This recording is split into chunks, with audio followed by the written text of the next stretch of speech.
A.O.T Wings of Freedom, PS4, Review. You might remember that back in May I had a hands-on preview of Koei Tecmo's A.O.T Wings of Freedom, and back then my overall opinion was positive as I praised the movement and combat of the game. However, while I still enjoyed the combat and movement in the finished product, my opinion on the game has changed. For those who don't know, A.O.T Wings of Freedom is based on the 2009 manga Attack on Titan. The manga proved to be a hit, and eventually received more mainstream attention with an Attack on Titan anime released in April 2013. A second season of the anime is due for release in April 2017. So, while the show is based on an existing property, the question is, do you need to know the franchise? Well, not necessarily. The game's story is retelling the anime's first season, although being familiar with the franchise such as What Are Titans is helpful. For me, I haven't read or watched any Attack on Titan material, and while I have a vague understanding of the plot, I found Wings of Freedom to be somewhat interesting. The basic plot of A.O.T Wings of Freedom is that creatures known as Titans are slowly beginning to wipe out humanity, and so to protect themselves the remaining humans created 3 giant walls to keep the Titans out, but now the Titans have breached one of the 3 walls and once again threaten humanity with extinction. The game's story focuses a number of different characters including Eren, Mikasa, and Levi as they fight back against the Titans, and as you fight the Titans, you learn more about the world and uncover new secrets about the Titans. In terms of characters, there isn't much to say as I never found myself being invested in the characters' struggles. Sure, you could see they all care for each other in the world, but I just couldn't bring myself to care about them or their problems. To me, many of the characters felt one-directional.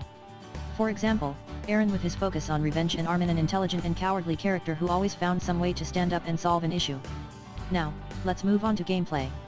Gameplay is primarily based around using speed and movement to your advantage by way of your omnidirectional mobility, ODM, gear. This gear allows for 3-dimensional movement throughout a battlefield as you can hook anchors onto buildings and propel yourself through the sky, and most importantly of all, onto Titans. If you love moving fast, Attack on Titan does offer speed, although it can get chaotic when you begin to fight.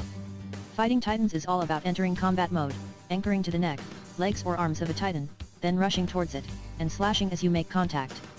Fighting a Titan is all about speed and movement because if you don't move quickly enough your blade won't cut through the body part. However, while I normally had no trouble keeping my speed up, things did get hectic with buildings and rubble either cutting my anchors or making it tough to get a lock. Although, I must say, while the game makes Titans out to be powerful creatures, they were relatively straightforward to defeat as a hit on the neck kills them, although sometimes you do have to weaken it by removing some body parts. I'd like to say there is more to the game than fighting Titans and trying to act like Spider-Man, but honestly, when it comes to gameplay there isn't much else. Outside of killing Titans, you have a leveling system that is based on the rank you earned for completing a mission, and what I could loosely call a crafting system as it simply relies on using materials you gain by completing a mission.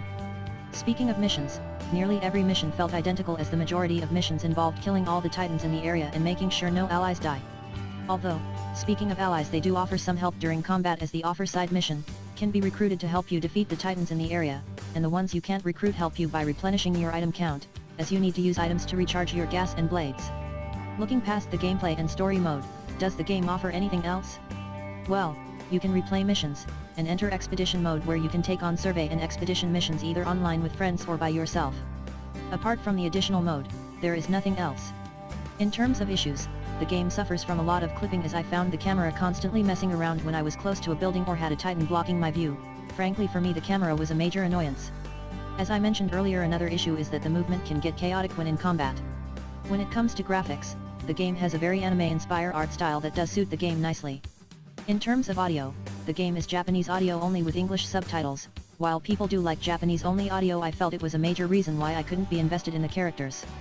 Conclusion. While A.O.T Wings of Freedom offers great combat and a fluid movement system, the game is let down by similar feeling missions and uninteresting characters.